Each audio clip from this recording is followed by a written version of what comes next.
Welcome to the Developer Spotlight on the Full Dive Gaming Podcast. In the Developer Spotlight, we sit down with VR industry professionals. This week, Jay and Lip are here. We're sitting down with Brandon Egolf, founder and CEO of Clique Games. They're an indie game studio. They actually got started with virtual reality arcades. And we've also got David Burnham, lead game designer over at Continuum XR. Thank you guys both for coming on. Yeah, thank you so much for having us. Yeah, it's a pleasure.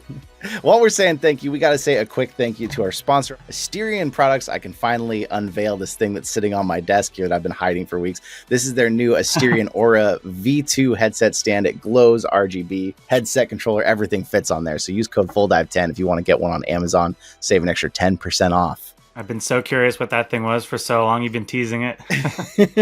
Finally here. Yeah, finally know. But going on, thank you both for coming on here. I'm super happy to have you. I know Clique Games have done I've played the 4 games you guys have published, and I've been playing Monkey Doo-Doo. I was playing a couple hours today, actually, before the podcast. But I wanted to know, there's Clique Games, and then there's also Continuum XR. And I wanted to know, between the two of you, what was your sort of overview of the company and sort of the journey that got you to the point you're at right now? Yeah, Clique Games is a wild ride of a company. So really what we started as was one of the first 10 VR arcades to open in the United States. So Spectrum VR, to our understanding, was the 7th VR arcade to open. And we were the only one in Indiana when we opened in 2017. So if you can imagine, 2016, here was the HTC Vive breaking ground with consumers.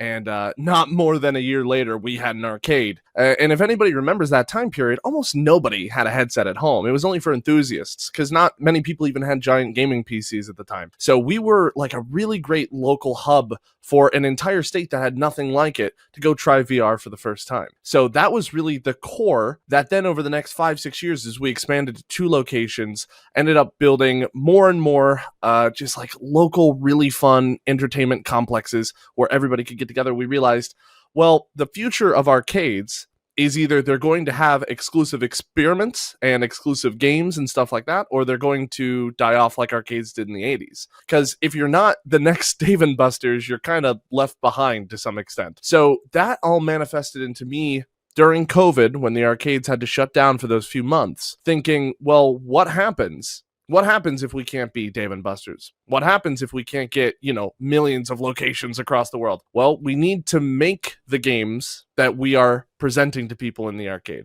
And that was how Clique Games ended up becoming what it is. Now, there's a ton of little side stories that are very, very interesting to that, but I'll leave it there and I'll pass it over to David to talk a little bit about Continuum. Sure, thanks, Brandon.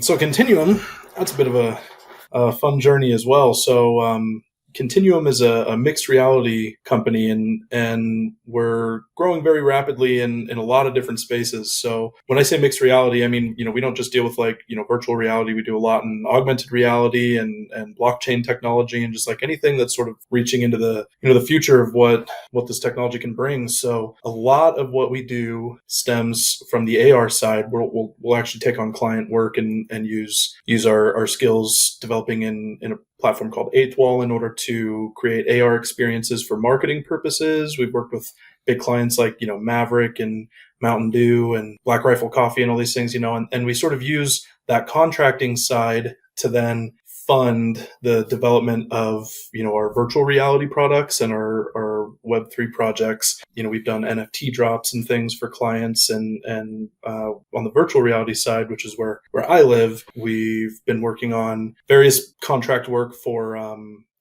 other VR games, and that sort of led to them, building out a team to be able to fulfill that client work. Got to a point where once we fulfilled our contracts, we really realized we wanted to have a little bit more creative freedom, and we had the talent. We had this in-house art team that then, supports all of those other divisions. So we said, why don't we just go and make something of our own? And Monkey See, Monkey Doo-Doo is the first of many to come, but we were fortunate enough to meet Clique Games through a convention in Salt Lake City, Utah, and just had a great connection with them. And decided that it was a good fit to partner up. Nice. I like to hear that. I got to get in and kind of check out Monkey See, Monkey Doo-Doo, but this episode will actually probably publish before. It's still in closed beta. right now for those people listening who haven't heard of it yet or wondering what this is about. But it's advertised, kind of marketed as a return to Monkey, but features poo flinging and banana eating.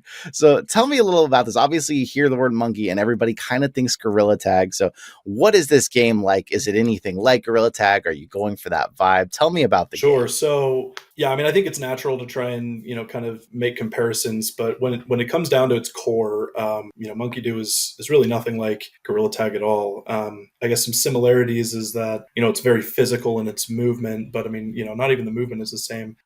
It kind of came as a result of us trying to get together and decide, we've played a bunch of VR games, like what mechanics do we think are like the most fun, and everybody seems to really like climbing in VR. That's super fun. Everyone really likes, good throwing mechanics and stuff. It feels just really immersive, right? To be fully engaged. And Gorilla Tag does get you very engaged, and that's good. But, we wanted to try and take it a step further and just really design a game that's around climbing and throwing. And so, and crocodiles. Yeah. So maybe it's like, the inner 12-year-old in us or something, right? That, saw, monkeys climb and monkeys throw poo. So like, maybe we can get away with something. And I know it's, it sounds silly, but it turned out to be like extremely fun. So, Monkey Do is a game where you are racing against other monkeys in order to collect bananas. And it's the first one to get 10 bananas wins. And the poo mechanic isn't just like a gag or anything, right? It's not just funny, monkeys throw poo. It's, I thought of this as like, if the win condition of our game is a race, well, like I don't just want like people, racing in the same room and like not really able to interact with each other. It's like, it's kind of like they'd have a single player experience just in a group of people. Like that's not very fun, right? So the poop mechanic was introduced as a way for players to interact with each other. And so if I reach behind my butt and I throw poop at you and I hit you, you'll actually drop one of the bananas that you've collected. Now anyone can go and steal that banana from you. And so it's a really fun back and forth of people just like flinging poo at each other and trying to be, collect these bananas. And the crocodile that you mentioned is this fun thing that, unlike Gorilla Tag and other games that use, more physical motion, we really want you to stay off of the ground, right? We want you to swing on vines and fly through the air and feel like Tarzan, And so the croc is there to actually punish you if you're on the ground, because if you touch the water, he will immediately detect you and beeline for you. And if he gets you, he'll eat you and you'll lose all of your bananas. They'll all fly out and anyone can go and scavenge all of those bananas, and then you'll respawn. You can collect them again, right? But it really makes a fun, fast-paced, competitive environment, which is, all the things that we were hoping to achieve, that I think Gorilla Tag is just, doesn't quite offer that breadth compared to. It almost felt like Pitfall with the crocodile. I was thinking like Pitfall, classic Pitfall. Nice, yeah. Swinging the vines, you got the crocodile below you. Yeah, it's awesome. Yeah, we were going for really kind of old school, like Crash Bandicoot, Spyro the Dragon kind of designs and stuff, with like the fun stuff that early video games really nailed with their simplicity. Yeah. Well, that sounds all awesome. For Brandon here, I know I've played a bunch of Clique games. I think I've played all of them, actually. And I've actually made videos on several of them, too. How many games do you have, and how many more do you got coming? Yeah, so Clique Games, we've recently gone through a little bit of a change on how we publish our titles. So we have two different sectors of Clique Games. We have Clique Games, which is where we publish what we consider our top titles, and we have Indie Clique, where we publish our subsidiary titles. So titles that are either a little bit smaller in scope or titles that fit really well into arcades, because we still want to keep our roots as an arcade and make sure that we offer some of the best VR arcades games possible, but those don't always have the widest scope possible, right? So the main four that we publish right now is obviously Monkey See, Monkey Do, which we're talking about today. We have Rogue Ascent VR, the world's first fully hand-tracked shooter. We have Dragon Fist VR Kung Fu, which is to my opinion, the best martial arts fighting game. Agreed. And finally, we have Coffin Rot Brewing Co., which is an undead wave shooter bartending game. And so of these titles then, I'm guessing it's the Kung Fu game, but what's been the most successful? Yeah, it's definitely been Dragon Fist. As far as I'm concerned, Dragon Fist is the best experience you can have while fighting in VR. Not only because of the breadth of content, how much we have. There's 40 different characters, 10 plus different stages, tons of different difficulties, tons of different game modes, all kinds of like seasonal events, crazy stuff. Ben, the developer, never stops working. He's wild. But it's that on top of all the things that are to come for the title. We can't talk about everything that's coming, but everything that you could imagine that you would want in that game is coming. And so we have a lot left in the development cycle for Dragon Fist. We're very excited to tell you more about that in the future, but no exclusives today. One thing about the game that totally surprised me is I'm playing as this one character. I'm like, oh, you can do your special move. I go like this and like Wolverine claws come out of my hand. I'm like, this is amazing. I couldn't stop playing that game. I played the entire game start to finish in one day. I could not stop. Dragon Fist, every single character has their own moves. They have their own special moves. They have their own weaknesses, abilities. It's wild. I don't think you'll ever run out of content if you start today. Like, for the average play session in VR, you'll be playing for weeks before you see everything. And then I'll say definitely second is Rogue Ascent. Rogue Ascent is one of the most innovative, if not tech jam-packed games that exists. There is no better hand-tracking game out there, in my opinion. I've played them all. We've tried them all. I think Rogue Ascent blows them all out of the water. And it's because it uses what's already intuitive to you from when you were a kid. You make a finger gun, you aim where you want to shoot, and it shoots for you. Aim your finger in the air to reload, put a shield up, move forward, everything. It's intuitive. We take this to conventions all the time, and I've never seen people who have never played VR pick up a game faster in my life, and I owned an arcade in 2017. So if that tells you anything, people pick up Rogue Ascent faster than they picked up pressing a button in Richie's Plank. Wow. So if that tells you anything, I love Rogue Ascent. And then Monkey See Monkey Do Do is our first foray into a free-to-play game. If you don't already know, Monkey See Monkey Do Do is free. We don't charge for it. We completely fund the game from non-intrusive in-app purchases that are only cosmetic. So these just help you to either get more cosmetics or get exclusive cosmetics. And that's pretty much everything that you can purchase. And that's just to help us keep development of the game up while offering a massive multiplayer experience with everybody being able to enter, no barrier to entry at all. It's so wild to be a part of a game that's, one, so incredibly action-packed and fast-paced, but also so widely available to an audience. So as a publishing studio, we're really excited to see what we can do when we don't have a price tag attached to getting people into the game. I like that there was a daily rewards kind of thing, so you could still earn benefits and cosmetics without spending even a cent if you just spent the time to get them. Yeah, that's right. We really wanted to encourage players to actually, be in the game. And even the paid players who, are gonna try and sort of skip that line and accelerate. I mean, we've deliberately designed it so that every aspect of monetization that's going to be in the game still incentivizes you to have to play the game and not just exist in the ecosystem, right? So for instance, in a lot of mobile games, you'll see like, gems or something that I can just buy, and now I have this item. Well, one of the ideas that we have, for example, is the currency in our game is the bananas, the ones that you go and actually collect in the gameplay. So what you get during that round of gameplay ends up adding to your total stash, and you use that stash to go to your big monkey leader. His name is Big Bongo, and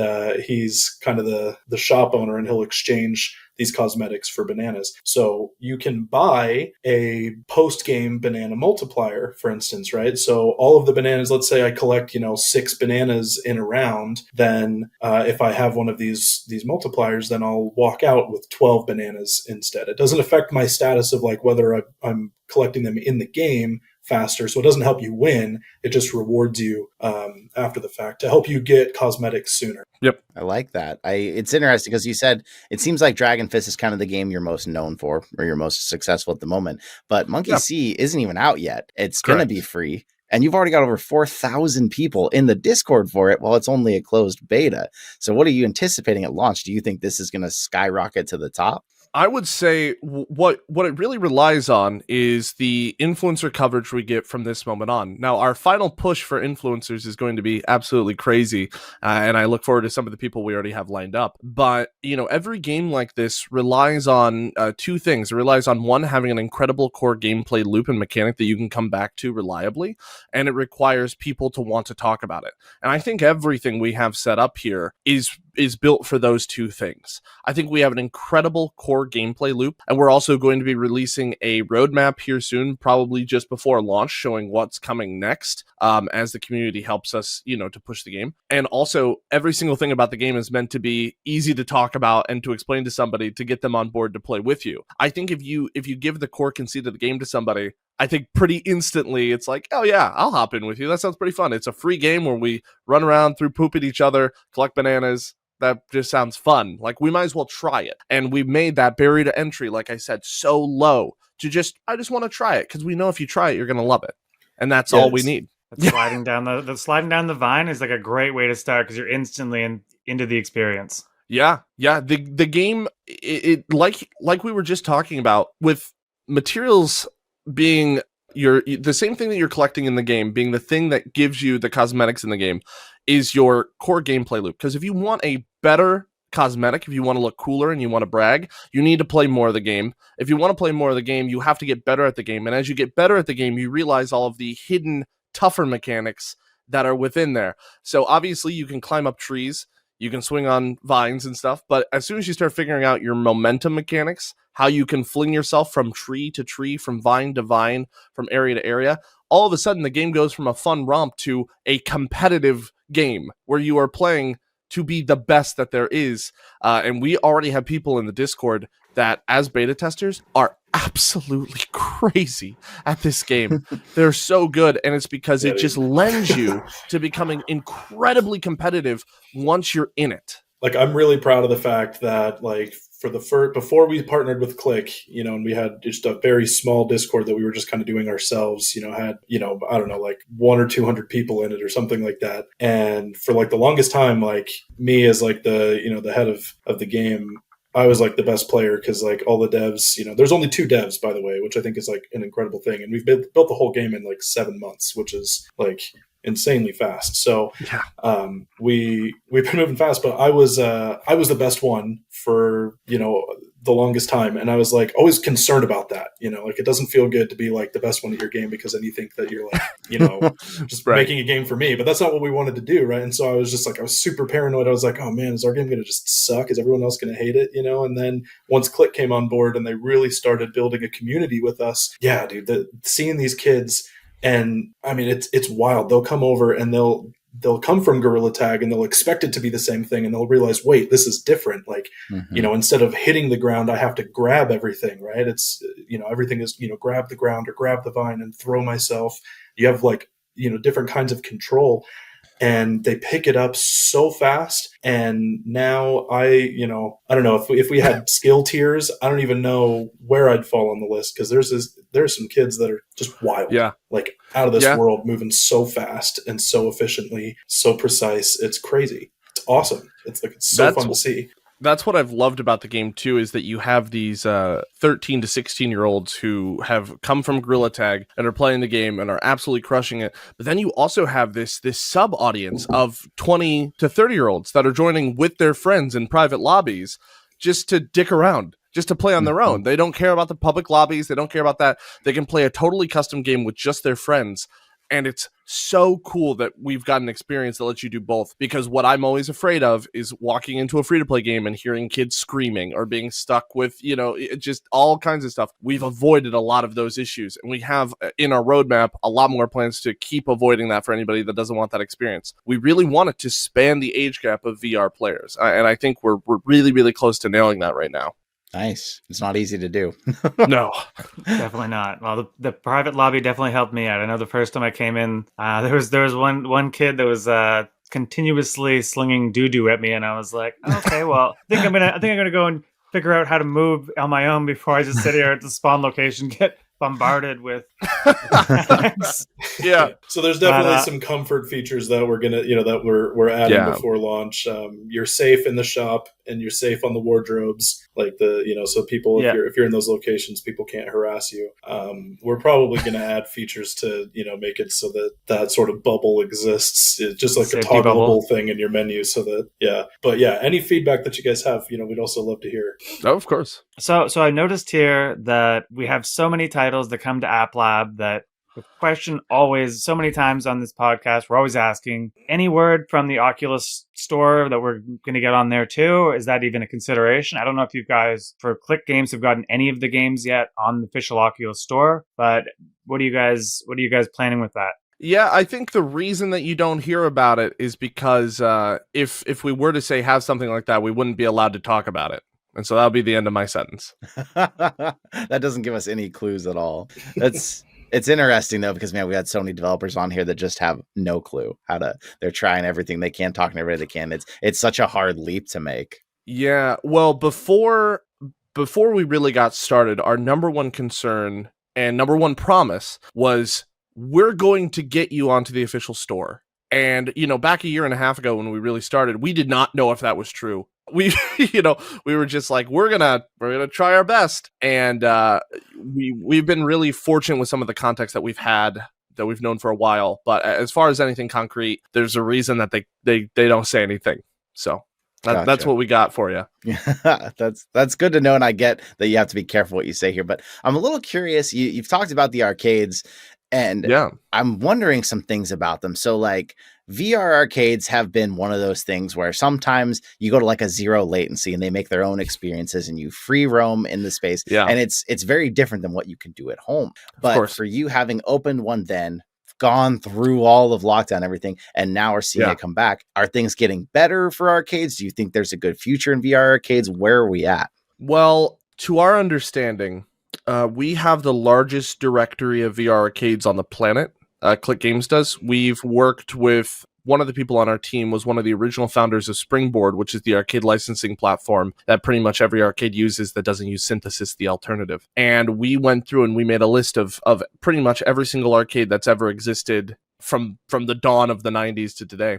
And I believe, and somebody out there who is also an expert in the industry may be able to correct me, I think half of all arcades closed due to COVID. And it was an absolute Armageddon, pretty much, because there is nothing worse in a global health pandemic than putting somebody else's face on your face. I cannot imagine a worse industry to be in. Yeah. So we, as a company, what we did was, first of all, we are in the state of Indiana. If you know anything about Indiana, we're one of the most backwards ass states. So we were able to open up the arcade way sooner than we should have been allowed to open the arcade. And that's what I'll say about that, right? But we were able to open it up a bit sooner. So the pain which was inflicted on us was much worse than if you were somewhere like New York or California with a lot more people and a lot more restrictions. Now, we took additional time. We closed our arcade before the government told us to, because they took too long and we didn't feel safe running it anymore.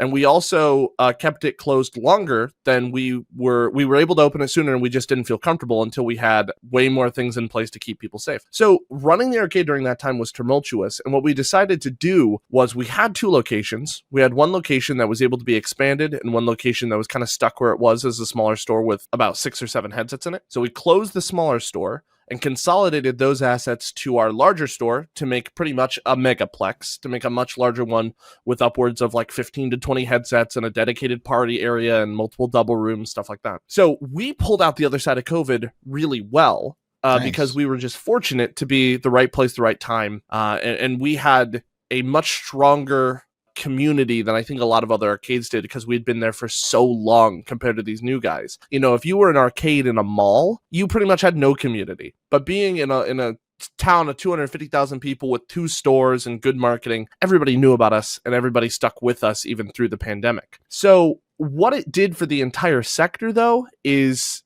quite literally what pretty much happened in the 80s and 90s, is that now damn near every kid for Christmas is getting a headset. And what we always used to say is like, you know, well, maybe one kid has an index and a powerful computer, but do you think his brother does? Do you think his sister does? No. So like our arcade was always well, here's where you can play multiplayer. You might have one headset, but do you have 4? You know, can you play 4 people Arizona Sunshine? No. But in 2023, more and more the answer is becoming yes. There are more headsets in each house. And so arcades are destined to meet one of 2 fates, I think. Either one, they have exclusive experience like Hero Zone and stuff like that, where you know have these exclusive one-on-one experiences that you can't get at home, and escape rooms like the Ubisoft Assassin's Creed escape room experiences, or the arcades start to either die off or they find a new niche to kind of go into. You have to start becoming exclusive, or you have to find something that nobody's ever done. And I took the route of doing something that nobody's ever done, which is just make my own publishing studio. So I kind of saw the writing on the wall. The VR arcade industry, I can't imagine it expanding much more. What'll really expand is entertainment plexes, places that add VR as an addition to a larger expansion of attractions. Dedicated VR arcades, I don't quite see making it much farther. I would love to be wrong, because the amount of people that we've met in the community who are absolutely amazing people, I don't want to see that industry go. But we decided to go this way because we kind of saw what was coming. So that's the story of COVID in arcades. I hope it's not as dire as it kind of seems to be, but you never know until it happens. So maybe in 20 years we'll look back on this and laugh. So I'm curious because I know that we just talked about the negativity of the whole pandemic affecting your arcades. When Meta pulled Beat Saber from non-Oculus arcades, was that a huge hit for you guys, or did you find that you weren't really getting a lot of people playing the game anyways? If you would have told me in 2017 that one day I wouldn't have Beat Saber, I wouldn't have opened the arcade. Like, Beat Saber came out in 2018, like May of 2018 or something around there.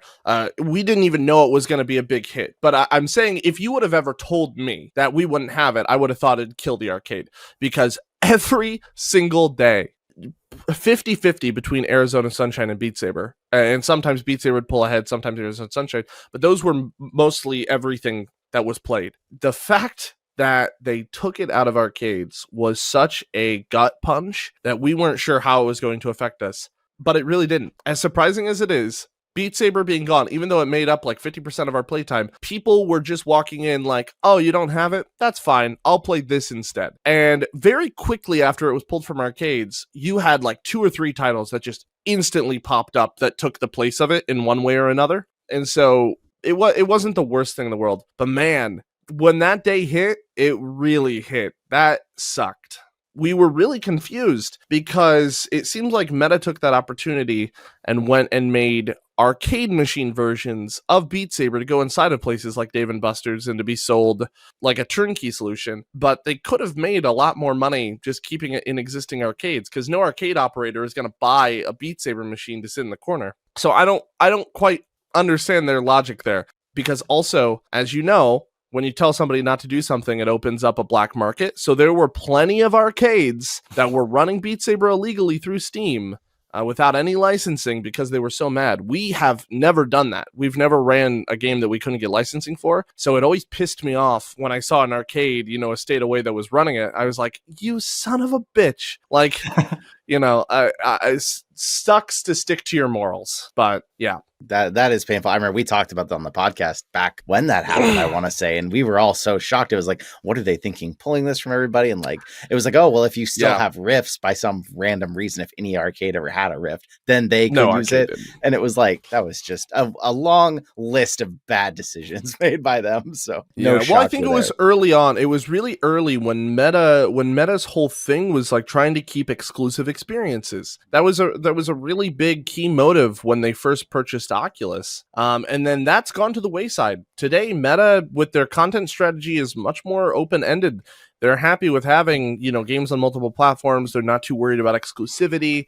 I think they realize now that the more people that can play the games, the more headsets they'll sell, the more word of mouth they'll be. So it's a no-brainer. Like, why lock it down when nobody even has a headset yet? So hopefully they end up taking a much more like Valve approach to their platforms. They just had to own the whole bottom of the market first, and now it's good for them, for people to go look for a headset because they have the cheapest one. Yeah, I was surprised the Tales from the Galaxy's Edge was coming to PlayStation VR, because I was so sure this is one of their selling points. They got the Star Wars games, and they let Vader Immortal come, and then they're doing the other Star Wars, and it's like they want to be there first with some of these, but they're letting everybody have these things sort of expand that entire market, if I should say that.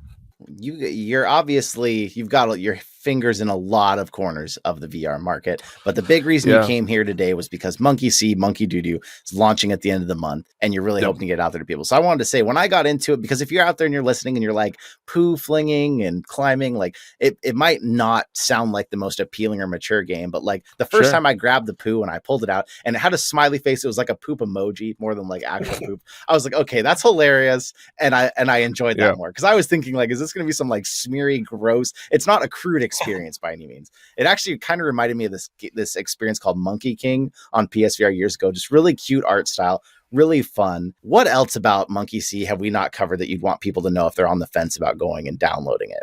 Well, I think one of the highlights is it's such a social game, and that's one of the things that I think we really wanted to push is make it something where people can hop in and easily be able to communicate with each other and, you know, show off, you know, cool stuff. And so like our main, you know, hub area where you start the game is like this, you know, large multiplayer place, you know, sort of just a social hub where you can, you know, buy these new cosmetics using either bananas or, you know, purchase them. You can also show off like by upgrading your cosmetics in cool ways and just like really, you know, really flex on you, you know, on your friends. Like it's really fun to sit there and be like, dude, my hat is cooler than yours. Or like, dude, where'd you get that? Like, that's nuts, you know? And there's just like, there's so much fun when you can just have that jovial, lighthearted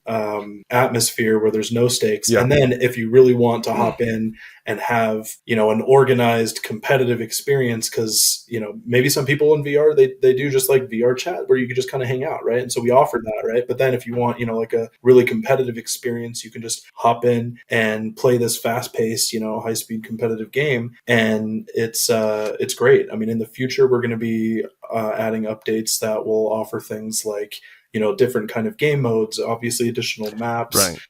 Potentially, you know, team play, things like that, right? But for launch, we wanted to just create this really simple experience that, you know, was highly replayable and very inviting for players and friends. Everybody can just have a good time. Yeah, I think what I would bring up is that this game is holistically reliant on the community. This game, as a free-to-play title, requires that everybody hops on, gives it a shot, gives it a fair chance, and if you enjoy your time, that you either play and tell your friends about it, or you decided to support us through cosmetics. And that's really all we ask, is that people play the game, they talk about it. If you think it's a ton of fun, get your friends in there. It's free. Why not?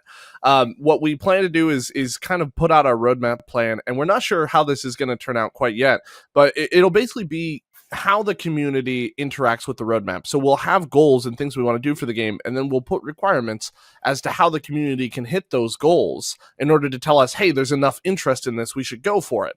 We don't just want to have months of development planned and have the community have no say in it. So we'd rather have them kind of help us choose what comes next. And a lot of those things are things like 2v2v2 or 3v3 game modes potentially, or the ability to create your own maps, create your own games, create your own experiences, make it like its own little platform. But these are all things that are heavily dependent on how people react to the game, how they tell us they enjoy the experience, how people decide to spend their time in the game. We don't want to develop features that aren't going to get used, and we don't want to build things that our community doesn't want. So we're going to let as many people as possible put their vote into the ring, and then we'll decide from there what comes next. But we're ready. We're ready to keep building the game. We have a ton of ideas. We just want to see where the community takes us. So one thing I've noticed you guys haven't mentioned yet is when you're in the hub map there, these little circle like targets come up, and you can throw the doo-doo at them. Is there any points for that at all, or is that just sort of a fun distraction when you're hanging with your friends? So those are primarily just meant for, you know, target practice. Like I said, the game at its core is like designed to be like a really competitive thing, and the poop throwing is something that is we're pretty proud of how it feels. You know, it's something that we've worked really hard on. Throwing in VR is something that you guys probably know. It's if it's done right, it's, you know, it's amazing, and if it's done poorly, it's the worst. So we created a system, and we wanted just an opportunity for people to be able to practice and have kind of like a playground jungle gym like experience in that main area. And so those targets are simply there to to just allow you to practice that without, harassing other players who are trying to, you know what I mean? But yeah. And I need to ask, you said I saw this in the cosmetic menu thing. So I bought this cool welding mask thing for 120 bananas, and you're saying I can upgrade that. What is that? What happens when I upgrade that? Does it become even cooler, or does it? I thought maybe since there's no abilities in the game that could make me stronger, I'm just like, well, what does upgrading these things do? Yeah, so I'm glad you like the welding mask. I made that myself. It's super cool. Yeah, it's been so fun working on all the cosmetics. We wanted to make all of the cosmetics like no matter, there's like different rarities, and we wanted to make them like all cool, right? The welding mask is just like, that's a common, right? Like that's like the lowest tier, and I'm glad that you think it's cool, because that was one of our goals is, none of these are going to feel like they're just filler or, just in there for the sake of volume, right? It's, we wanted them all to feel unique and special. So upgrading is a system that we created where basically in your shop, you've got every day 6 different cosmetics will appear in your shop. And you can obviously, spend money if you want to re-roll the shop and get 6 new items or something, or it just encourages you. If you come back every day, there's always new cosmetics available. And there's 75 that we've made upon launch. And then each one is going to be able to be upgraded 3 times. So the first upgrade comes as a result. So they all come as a result of buying duplicates. So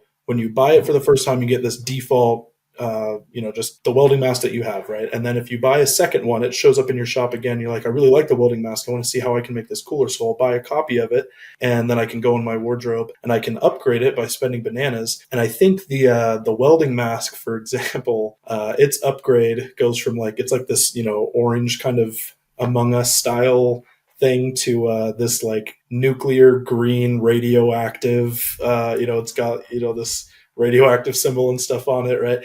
And then if you further buy additional upgrades, you can unlock a gold variant. So all of the cosmetics look like they've sort of been dipped in gold, and they shine, they glow, and it's like super intense. And then with even more, you can unlock Ascended, which is like, holy cow, it's like divine, just like this angelic version of everything. And they're so fun, right? When you can do that for every cosmetic. So I can take my my poop, and maybe I've bought a poop skin that is really I've got like a dinosaur egg or a cupcake or a marshmallow or whatever, right? We even have a shuriken, so I can get my alt color dinosaur egg. I can get a gold dinosaur egg. I can get a divine ascended dinosaur egg, and they're all they're so fun when you're throwing an ascended marshmallow, or whatever. It feels so cool. You feel really powerful, even though there isn't actually any impact on the game. The emotional response that it gives to players of just like feeling powerful and feeling epic, it's really fun. Yeah, the whole cosmetic system is obviously where we make our money, as a game. So to expound on it, the reason it exists the way that it does is because, number one, we want every single cosmetic to feel cool. So if you got a welding mask, you can now make that welding mask super, super cool if you want, right? You can make a common cosmetic super cool if you keep seeing them. And the reason that's important is because you only see 6 things a day in your shop, and you can buy rerolls if you want to see more. But if you keep seeing the same thing in the shop, we were like, well, that's going to become really frustrating if you already own one and you can't do anything with it. So you're just like, well, shit, like I'll go to the next day. But now there's a purpose to buying another one, because you just make your existing cosmetics cool. We never want players to feel like we are kind of nickel and diming them for cosmetics, even if that's where we make our money. And a lot of mobile games love doing that. We don't want to. We never want it to feel like that. We want you to take your existing cosmetics and make them cooler. We want you to be able to find new things in the shop all the time. It's about respecting the player. That's such a big point of it. We don't want it to feel like, oh, I have to spend $100 to get one hat. Like, not about to do that to this game. Like, there's no point to do that. People, if they support the game, want to feel like their money is going towards cool things every time they spend money, not the chance of a cool thing, of a percentage of a chance of not gonna do that. And that's why we developed, you had mentioned earlier, the daily reward system. Yeah. So we feel like we want to thank and encourage and reward our players who do support us, not even financially, but just by supporting us by existing in the game. Because even players who don't spend a penny on the game are still adding value to the ecosystem, because what good is a multiplayer game if you hop in and nobody's playing, right? And so we wanted to create a system that would generously reward people with ways to get free cosmetics, or ways to get cosmetics, ways to get bananas faster, or things like that. And so by simply not just logging in every day and just like collecting rewards, right? Logging in and playing, right? We have these daily goals or objectives that if you complete all 3 of your daily objectives that day, then you'll work towards earning these rewards on a weekly basis. And at the end of the week, you'll actually be awarded a free epic voucher. And so, we've got common, rare, epic, and legendary cosmetics in our game. And a voucher is basically like an IOU, like a free ticket, like exchange this for a cosmetic without having to pay bananas for it. And so throughout the week, you can earn banana multipliers, you can earn vouchers, you can earn all these things just by logging in, playing your games, and fulfilling your daily objectives. So it really creates a healthy ecosystem for free-to-play players to be able to accelerate and get cosmetics and get duplicates and be able to upgrade and have the coolest versions of the cosmetics they want. Something I will add to this too, to answer your question earlier about what's something you wish people knew about the game, it would be that these rounds are like 2 minutes. They're like 2 or 3 minute rounds. This game goes fast. This is not like a 40-minute experience where you're stuck in one match with the same people. If you want to hop quickly, you can. And that's why when we talk about these daily challenges, this is not like an hour-long ordeal. These matches, if you only want to play 2 or 3, it's as easy as putting your headset on, logging in. You'll be done 10, 15 minutes maybe. And that's another big part of an online game is I love Zenith. I think Zenith's a great game. But God, every time I open Zenith, I have to like buckle down because I know I have to be in here for a long time to go anywhere. Yeah. And we really wanted Monkey Do to be like the ultimate pick up, put down. No barrier to entry. That's what I keep saying, but it really is true. Just easy to get in, play for a bit, get out. I like it. So it's funny you mentioned Zenith, because I do have one thing that I just thought about. When I played Zenith on the Quest 2, it's hugely downgraded compared to the PC VR. But I played Monkey Doo on both Steam and Oculus, and I on Oculus Quest 2 and on the Steam version, and I couldn't notice a single difference between the two of them. Nice. Was that intentional? Yeah, so we've been primarily developing Monkey Do for the Quest 2 platform. So all of our art, we've been trying to optimize to make it as beautiful and performant as it can for the Quest. The Steam version is definitely a higher resolution. Things aren't quite as pixelated. And you get like foveation in the headset that helps increase frame rate on the Quest that you just don't need for the PC. There are some things that we do plan on doing to embellish and enhance the Steam version visually that we just simply can't do on the Quest. Any kind of transparency, for instance, just doesn't compute on the Quest. It increases processing power so fast, kills battery, kills frame rate. But there's things that we would love to do, like God rays coming through the trees, for instance, is something that we could do on Steam that we can't do on Quest. And those kind of just beautiful features are things that we'll definitely look towards doing a beauty pass in the future for our Steam users.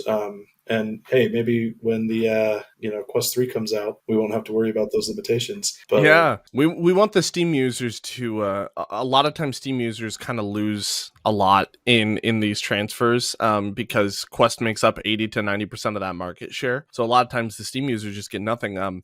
We don't want our Steam users to have to pay let's say an extra $20 to play or something either. So we want to make sure that everybody on Steam gets a fair draw at it, that they get the best version of the game. And also to keep in mind, guess what arcades run? They don't run Quests. They run the Steam version. So we want them to look really, really good in the arcades.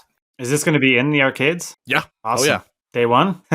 Maybe. I'm not sure. actually. That's up to you, Brandon. I know it is up to me. We have to meet with our teams to make sure that's still kind of in the cards. Well, what we have to make sure of is there have to be arcade specific modes, and that's really the thing, because you can't have shared accounts in arcades. You can't have people. You obviously there's a million drawbacks to running this in an arcade. So all of our games, even Dragon Fist, is available in arcades, and it has an arcade specific mode that runs on default with Steam launch arguments. So Monkey Do may have something like that, just to make sure that those users get the best experience and aren't locked on a weird account with weird unlocked things and non-unlocked things. So, but yeah, it's definitely going to be in the arcades, every single arcade in the world. So we're excited for that.